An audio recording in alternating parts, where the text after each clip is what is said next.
it's got some noise to it, but compared to firing up a chainsaw in the woods, you know, not so much. Very easy to use. Let's go outside and take a look at this thing, and I'll show you how it works.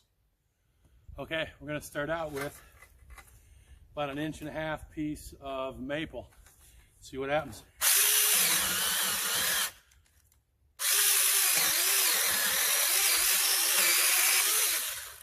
Pretty quick work of it.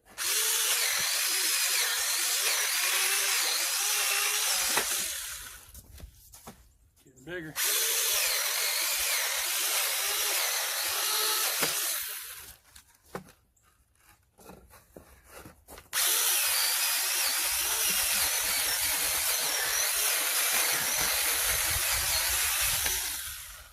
Man, that sucker's going pretty good, huh?